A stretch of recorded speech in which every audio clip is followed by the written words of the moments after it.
They said an Apache sexual secret could ruin a girl forever. Claire had been raised to fear sin, but one overheard whisper in a dusty Arizona diner lit a fire she couldn't put out.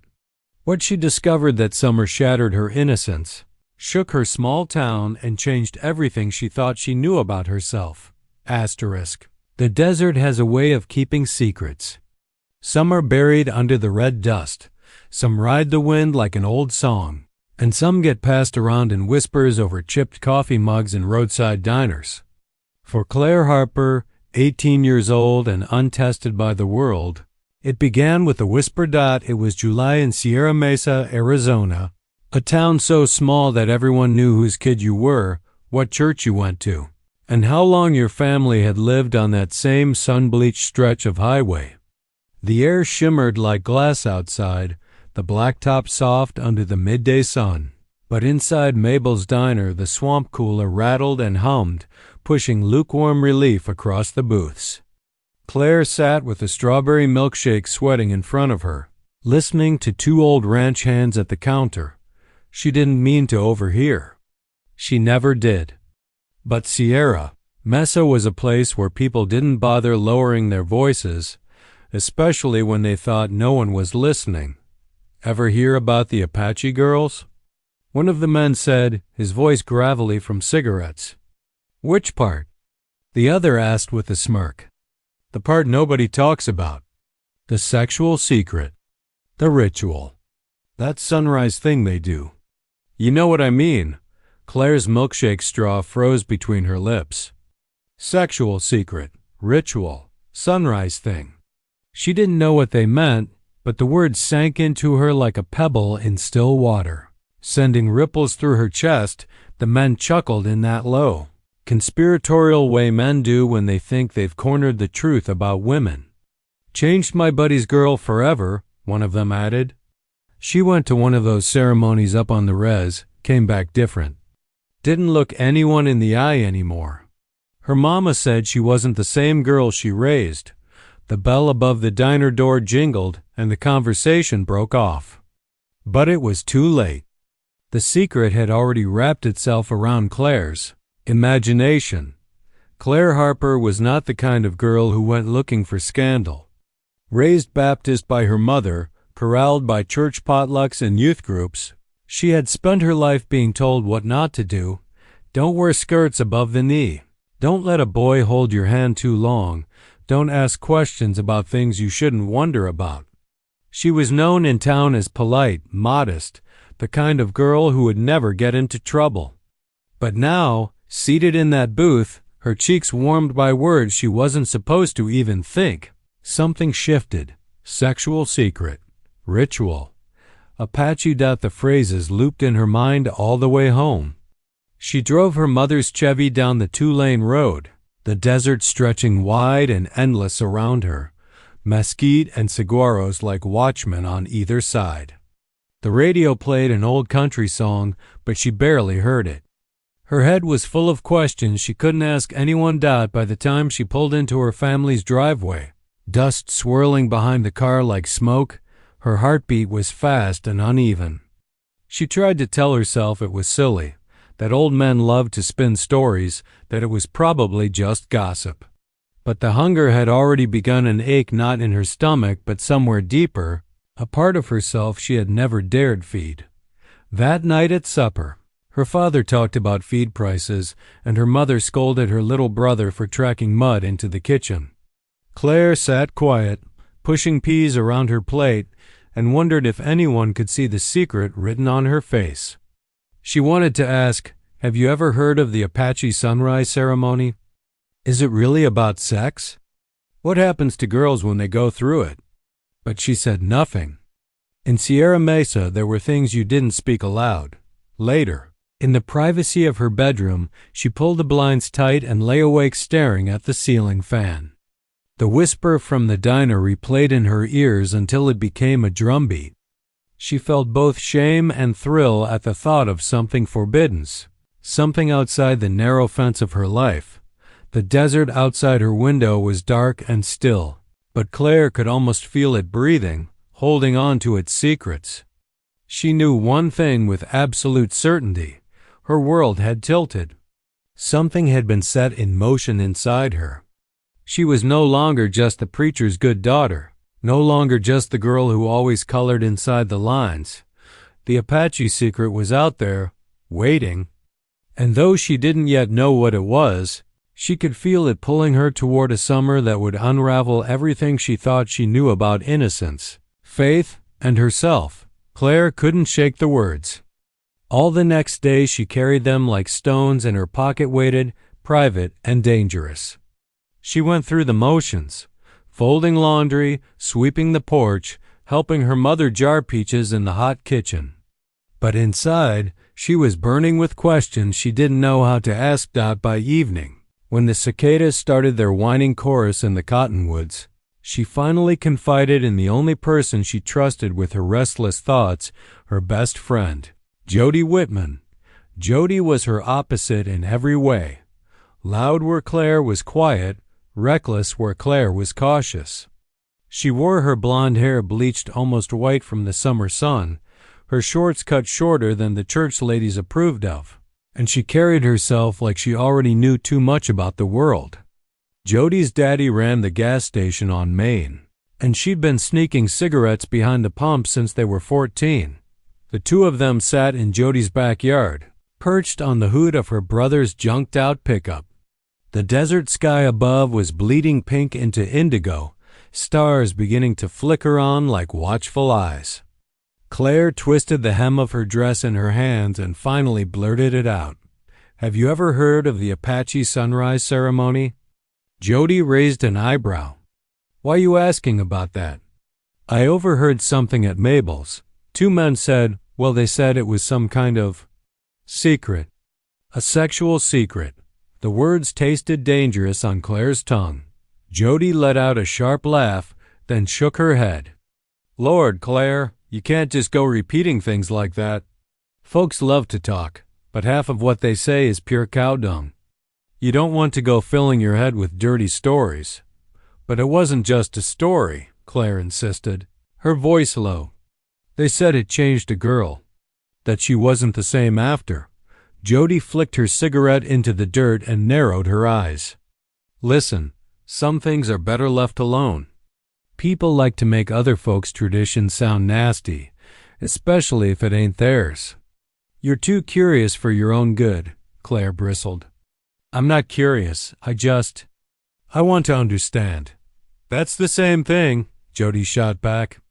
"And you know what curiosity gets you in this town? Trouble and gossip. And a mama with tears in her eyes asking where she went wrong." The warning stung, but it didn't snuff out the fire growing inside Claire. If anything, it made it worse. She could feel the boundary lines of her upbringing pressing in on her, the invisible fences that had always kept her small. For the first time, she felt like leaning against them just to see if they'd break. That night, after Jody had gone inside, Claire sat alone under the stars. The desert stretched endless and quiet, the kind of silence that made her feel both safe and watched. She thought of those girls, Apache girls her age, standing in the circle of some ancient ceremony. What did they feel? What did they learn? What did they know about themselves afterward that she didn't? Claire wrapped her arms around her knees. She had been raised to believe womanhood was something that arrived quietly. One day she'd marry a church-going boy, bear children, and keep house like her mama. But now she imagined something louder, something sacred and frightening, an initiation into womanhood that was more than just waiting for a wedding. Ringed out the word secret, pulsed in her mind. Secrets had power, and she wanted that power more than she had ever wanted anything. 2 days later, at the public library, Claire pretended to browse gardening books until the librarian wasn't looking. She slipped into the anthropology section, her heart pounding. She found a dusty volume titled Rites of the Apache, Ceremonies of Womanhood. Her fingers trembled as she opened it. The text was dense, full of words she didn't understand, but the photographs gripped her. Young girls painted in white clay, their hair bound, standing tall under the desert sun while elders watched with solemn faces.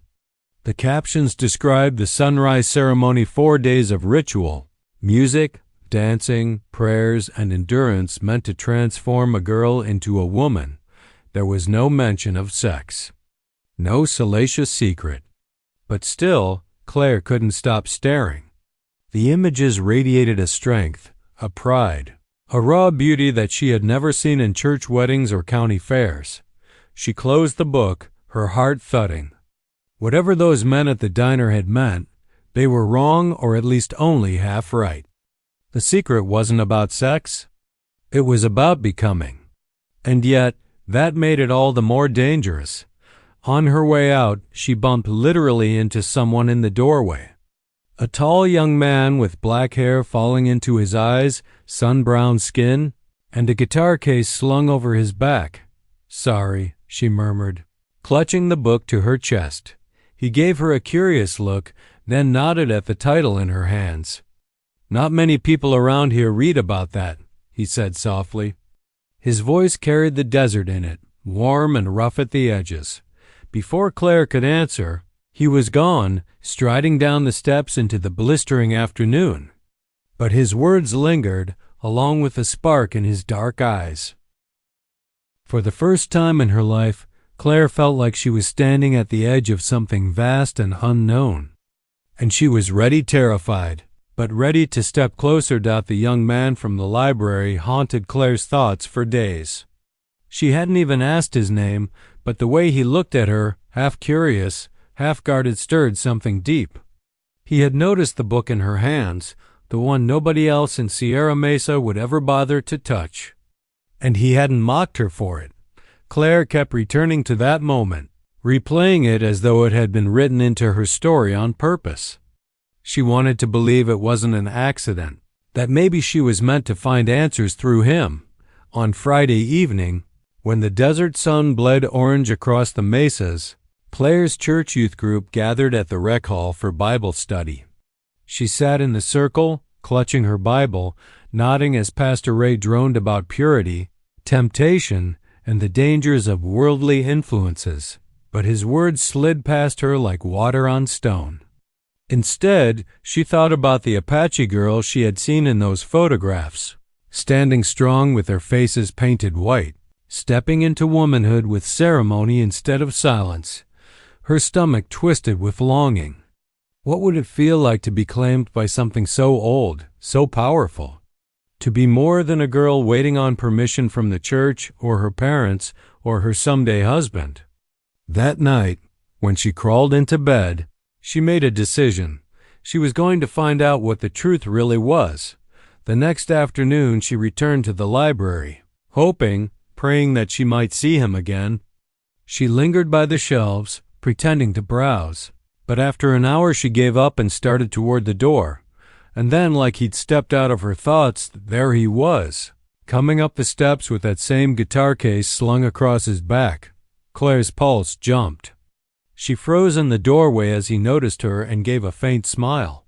"You again," he said. She laughed nervously. "Yeah, me again." This time she found her courage. You knew what this book was about." She lifted rights of the Apache like proof. "Do you know much about it?" He studied her a long moment before answering. "Enough." His eyes flicked toward the street, then back to her. "Most folks around here just want the gossip version." "Why do you care?" Claire swallowed hard. She didn't have a neat answer, only the gnawing ache inside. "Because I heard things that didn't sound right. I want to know the truth." He tilted his head, as if measuring her. "Truth's not free. Sometimes it costs more than people are willing to pay." Before Claire could reply, he shifted his guitar and held out his hand. "Michael." She took it, feeling the roughness of his palm, the warmth of his skin. "Claire." They ended up sitting on the library steps, the afternoon sun painting their shadows long across the sidewalk. Michael told her he was half Apache, half white, raised between two worlds. His mother's family still lived on the reservation, And he had been part of the ceremonies when he was younger. It's not about sex, he said firmly when she finally blurted out the rumor. His dark eyes burned with something fierce, almost offended. That's what outsiders think because they can't understand. It's about transformation, endurance, carrying the power of the changing woman. It's about becoming. Claire's cheeks flushed. Becoming. A woman? Not just that, Michael corrected. Becoming strong, sacred, someone who can carry life and survive anything. He looked at her then, really looked, and she felt the weight of his gaze settle on her like sunlight. It's something most people here will never respect. A car honked in the street, breaking the moment. Claire glanced down, realizing she'd been gripping her skirt so tight her knuckles were white. She was both embarrassed and exhilarated. Michael stood, hoisting his guitar. If you really want to know more, don't ask the men at Mabel's. Don't ask your pastor either.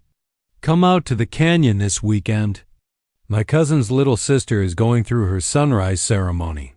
You'll see for yourself, her breath caught. Could I even go? Only if you keep your mouth shut and your heart open. His tone was sharp, but his eyes softened. Think about it, Claire. Secrets don't stay secrets forever, but they'll change you if you let them. That night, Claire lay awake staring at her ceiling, the fan blades slicing shadows across the plaster. She knew Jody would call her crazy. She knew her parents would never forgive her if they found out. But Michael's words kept echoing. Secrets don't stay secrets. Forever. And maybe, for the first time, she didn't want them to. The canyon was alive with drums. Claire had never heard anything like it. Low, steady beats that rolled through the night air and sank into her bones. She stood at the edge of a wide clearing, her heart pounding in rhythm with the sound. Fires flickered in stone circles, painting shadows across faces she didn't recognize. Women moved gracefully, chanting words she didn't understand. Michael was beside her, his hand hovering near the small of her back but not touching, guiding her silently as though she were walking into a church. This is it, he whispered. The sunrise ceremony. Don't speak unless someone speaks to you. Just watch. Listen. Claire nodded, trying to keep her breath steady. Her dress felt too pale, too out of place among the women's bright skirts and painted faces. But when she glanced at Michael, he gave her the faintest smile, as if to say she belonged here, at least for tonight. The girl at the center of it all looked no older than Claire. She wore her hair long and loose, her skin painted with white clay that shimmered under the firelight. Elders circled her, their voices rising and falling in strange cadences. She moved with a solemn dignity that made Claire's chest ache. What's happening? Claire whispered. Michael leaned closer, his voice low in her ear. They're praying over her, blessing her body. She's the changing woman tonight, creator, mother, power. For 4 days she won't sleep much. She'll dance, run, endure. They're teaching her she's stronger than pain. Claire shivered. It looks holy. It is. His tone held no room for doubt. For a long time they stood in silence, watching as the girl was lifted, guided, and celebrated. Claire felt both humbled and hungry for something beyond the walls of her small-town church, something she hadn't even known she was missing until now. Later, as the ceremony paused, Michael led her away from the crowd, down a narrow trail that overlooked the valley. The stars above seemed endless, the desert air cool against her flushed skin. Now you've seen it, he said, leaning his guitar case against a rock. Does it look like what they told you at Mabel's diner? No, her voice cracked a little. It looks beautiful, strong, like she'll never be the same girl again. Michael nodded. Exactly. That's what scares people. They don't want women to be that powerful, so they turn it into something dirty when they talk about it. Claire swallowed hard. I think I understand now. He studied her with those sharp dark eyes. Do you? She flushed. I want to. Something unspoken passed between them. Michael sat on the rock, motioning for her to sit too. She did, folding her hands in her lap, suddenly aware of how close they were. Most people around here grow up with fear, he said. Fear of sin, fear of shame, fear of stepping out of line. But that's not what our ceremonies are about. They're about courage, claiming your own place in the world. Claire felt the words strike her deeper than she wanted to admit. All my life, she whispered, I've been told what not to do, what not to feel. And now, I feel like there's more. Like I've been standing outside a door my whole life, and tonight I finally saw it open. Michael smiled faintly. That's why I wanted you to come. Not everyone's ready to look. The silence between them thickened. Claire's pulse raced. She was painfully aware of the heat radiating from his body, the way his voice softened when he spoke to her, the pull of curiosity that wasn't just about culture anymore, it was about him. But Michael didn't move closer. He didn't touch her. He just looked at her with a kind of gravity that felt heavier than desire. You're not a child anymore, Claire, he said quietly. But don't mistake curiosity for readiness. What you saw tonight is about transformation, not temptation. You need to know the difference. Her cheeks burned. Part of her wanted to shrink, but another part wanted to stand taller. I know the difference, she said, though she wasn't sure she fully did. Michael's eyes lingered on her a moment longer, then he stood and picked up his guitar. Come on, the ceremony will start again soon. If you really want to understand, you'll have to keep watching, listening, learning. But remember, understanding comes with responsibility. They walked back toward the firelight. Claire's mind whirled. She had stepped through a forbidden door tonight, and what she found on the other side wasn't scandal or sin, it was power, mystery, and the first flicker of a self she had never dared imagine. And though Michael's words warned her to move carefully, she knew one thing with certainty.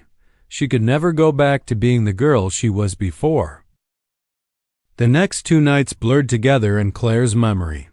She returned to the canyon each evening, slipping away from her parents with flimsy excuses studying at Jody's late-night youth meetings that didn't exist. Guilt pressed heavy in her chest, but it wasn't enough to keep her from going. Something greater pulled her forward. The rhythm of the drums, the sacred firelight, the power she glimpsed in the Apache girl's endurance. On the 3rd night of the ceremony, Claire found herself standing closer than ever before. The girl in white clay ran in long arcs across the clearing, her feet pounding the desert earth, her braids streaming behind her. The crowd clapped and shouted encouragement. Claire clapped too, her palms stinging, her throat raw from cheering. She felt almost like she was part of it. Michael appeared beside her, his face solemn. She's been running since dawn, he said. Still going. She won't stop until she proves she can carry pain and keep moving. That's womanhood. Claire turned to him, her breath shallow. We don't have anything like this, she admitted.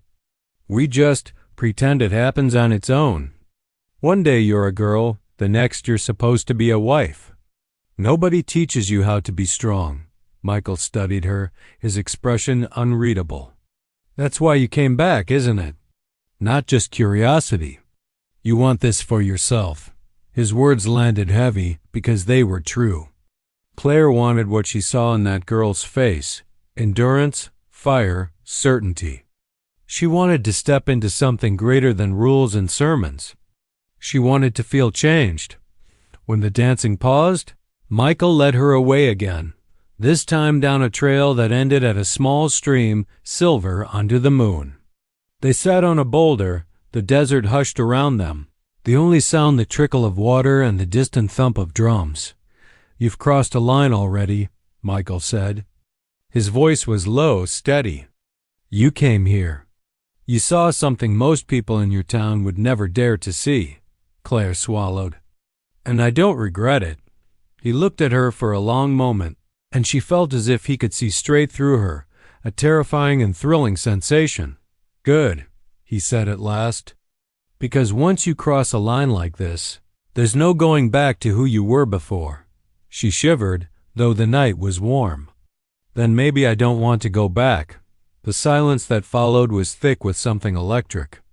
Claire's heart raced as Michael shifted slightly closer, his shoulder brushing hers. It wasn't a kiss, not even a touch meant for romance, but the closeness burned all the same. "Careful, Claire," he murmured. The line between wanting to learn and wanting more. It's easy to blur, her breath caught. She wanted to say she understood, but the truth was she didn't. All she knew was the pull inside her toward knowledge, toward freedom, toward him. She met his gaze, steady for once. Then maybe I'm ready for blurred lines. Michael let out a long breath, then leaned back, looking up at the stars. For a while neither of them spoke. The night wrapped around them like a secret, and Claire felt herself trembling, not from fear, but from the dizzying realization that she had chosen this. Not her parents, not her pastor. Her. When they finally rose to return to the ceremony, Michael paused at the edge of the clearing. "Remember what I told you," he said. "Understanding comes with responsibility. What you've seen, you can't talk about it in town. People wouldn't understand. They'd twist it." "I know," Claire whispered, but deep inside, she also knew something else. She would talk about it someday. She'd have to. Because this wasn't just about the Apache girl, or Michael, or some ancient tradition. This was about her own awakening. And once you'd crossed a line into a larger world, silence became its own kind of prison.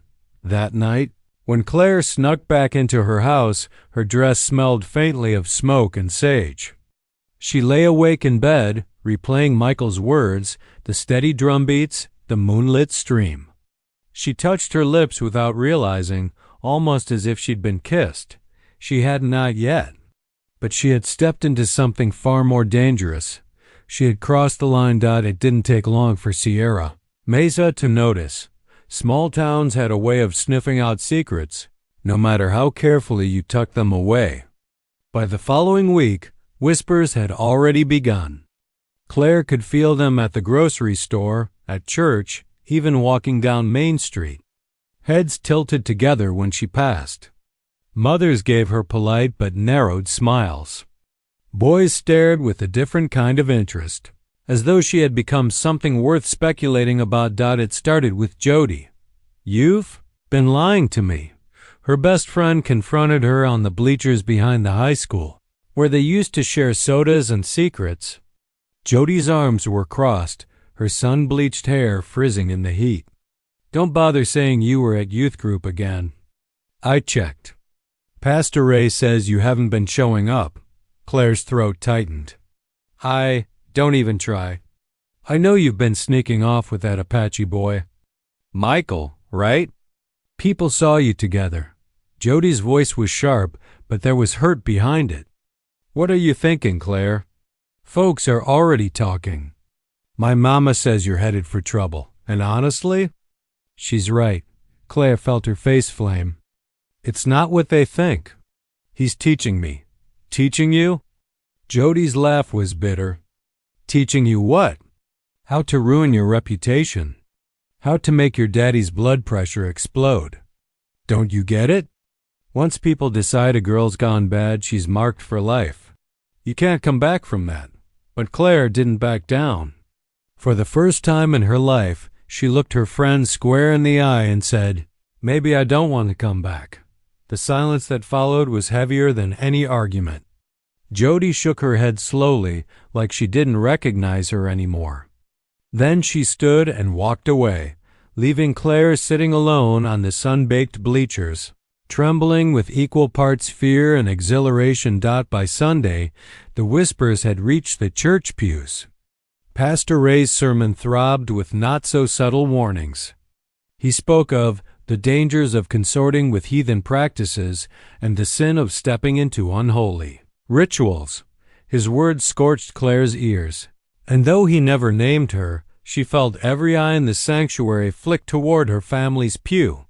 Her mother sat rigid, clutching her Bible so tightly her knuckles were white. Her father's jaw worked in quiet fury. Afterward, neither spoke as they drove home, the silence louder than the radio dot it broke at the supper table. "Is it true?" her father demanded, his fork clattering against his plate. His voice was rough, like gravel dragged across asphalt. "Are you sneaking off with that boy? With those people?" Claire's chest tightened. "I'm not sneaking. I'm learning." He thundered. "Learning what?" "How to shame your family. How to spit on your faith. Claire Elizabeth, you will not disgrace this household with that nonsense." Her mother's eyes glistened with tears, but she said nothing. Claire felt the heat of both their judgment pressing in on her, but inside she also felt something else, something stronger than fear. "It's not nonsense," she said softly but firmly. "It's beautiful. It's powerful. And I won't apologize for wanting to understand it." Her father slammed, his hand against the table so hard the dishes rattled. "As long as you live under my roof, you'll do as you're told. That boy is not welcome here. And you," his voice cracked with fury, "you will stay away from him." Claire's hands trembled in her lap, but she lifted her chin. For the first time in her life, she saw her father's anger and didn't shrink beneath it. Instead, she thought of the girl in white clay, running until her legs gave out, enduring. She thought of Michael's voice by the stream. "Once you cross a line, there's no going back." The clash only grew worse in town. By Monday, Claire overheard women whispering in the aisles of the grocery store. "She's been corrupted, lost her purity." Boys from her high school passed her notes scrawled with crude jokes. Even old Mabel at the diner, who had seen every kind of scandal in 50 years, gave her a pitying shake of the head. Michael, too, was catching the heat. She overheard a rancher muttering about that half-breed filling our girls' heads with poison. Another threatened to call the sheriff if he saw Michael around town again. It was as though the entire community had turned against them, building a wall of judgment that grew higher each day. And yet, strangely, it only made Claire more determined. She had tasted something the town couldn't take from her, a glimpse of her own strength. That night, when she met Michael again by the canyon, she told him everything: Jody's betrayal, her father's rage, the whispers at church. Michael listened in silence, then shook his head. "I told you it would cost you. You weren't ready for that part." "Yes, I was," Claire said, surprising even herself with the force of her voice. "I'm not afraid of them anymore. What scares me isn't their judgment. It's going back to being the girl they think I am." Michael's eyes softened, but his mouth set in a grim line. "Then you've made your choice," Claire nodded. "I have." The desert was quiet that morning, the kind of silence that presses against your chest and makes you listen to your own heartbeat. Claire woke before the sun, alone in her bedroom, and stared at the ceiling. The house was still asleep, her parents' anger still simmering somewhere downstairs, but inside her, something had already shifted. She no longer felt like the scared, obedient girl who hid behind skirts and Sunday sermons. She felt the pulse of the canyon, the rhythm of drums, the firelight on the girl in white clay, all fused into something new, herself. Claire stood, dressed in a simple cotton shirt and jeans, and walked outside. The morning air smelled of dust and sage. She let her bare feet touch the earth, letting the desert anchor her. For the first time, she didn't feel trapped by judgment, fear, or expectation. She felt free. That afternoon, she returned to the canyon. The ceremony had ended the night before, but the elders were still there, cleaning, laughing, teaching. The girl in white clay, now resting, waved at Claire. The sight of her made Claire's chest tighten with awe. She realized she had been chasing more than a secret or a tradition. She had been chasing herself. Michael was waiting, leaning against a boulder with his guitar. "You're late," he teased lightly, but his eyes were serious. "I had things to Sort out, Claire said. Her voice was steady. I had to decide who I'm going to be. Michael nodded as if he had expected this. And I'm done hiding. I'm done being what everyone wants me to be.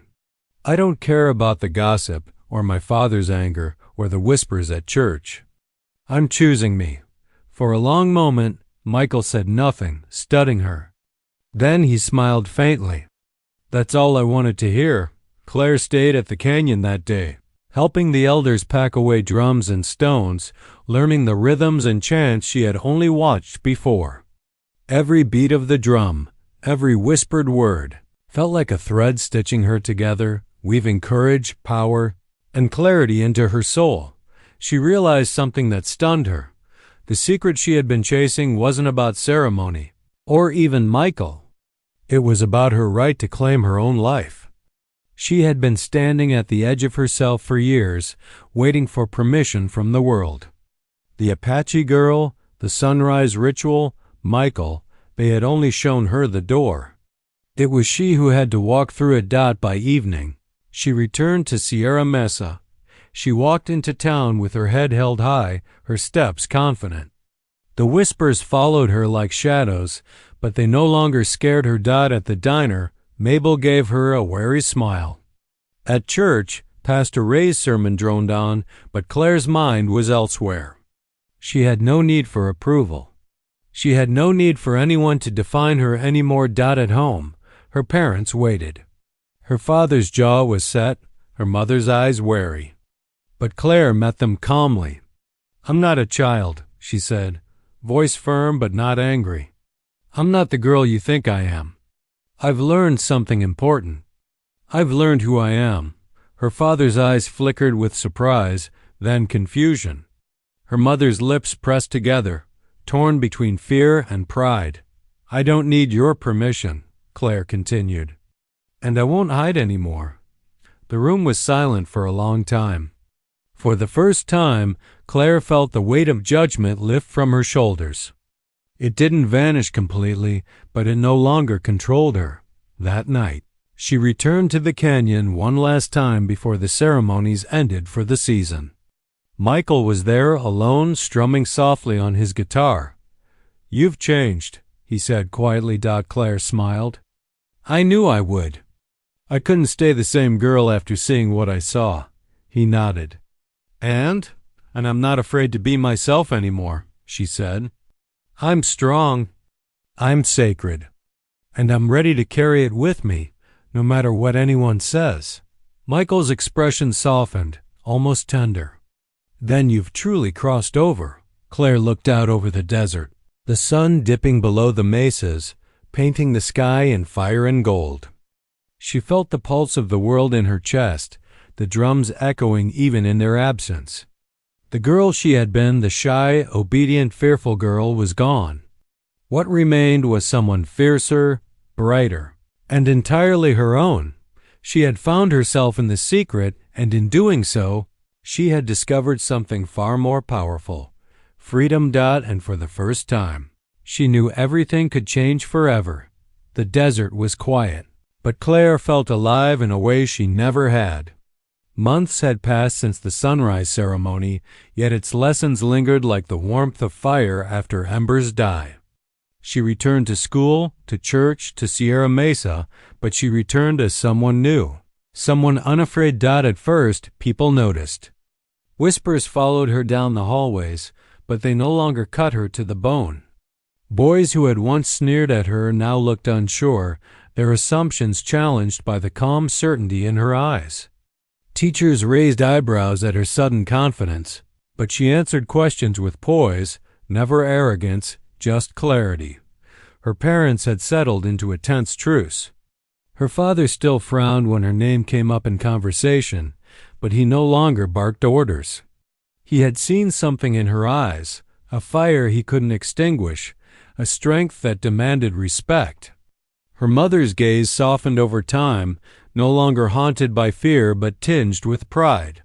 They weren't entirely comfortable, but they had to admit, Claire Harper was no longer the girl they thought they knew. Michael remained a constant. though their bond had shifted from fascination to mutual respect. They met at the canyon often, but the dynamics were different now. Claire no longer depended on him to interpret the world. She observed, learned, and absorbed, bringing her own perspective to the ceremonies. Their connection deepened not through secrecy or desire, but through shared understanding and trust. "You've grown stronger than I expected," Michael said one evening, guitar balanced across his knees. "You're not just following the path, you're carving your own," Claire smiled. "I had to. I don't want anyone else deciding for me who I am." "You won't let them," he said. "Not now. Not ever." She shook her head, a laugh escaping her lips. "No, I won't." Sierra Mesa adjusted slowly. The town could not ignore the change in Claire, though many tried. Gossip persisted, but it lost its power over her. When someone muttered about that girl who went with the half-breed boy, Claire's gaze met theirs calmly. No shame, no apology, only confidence.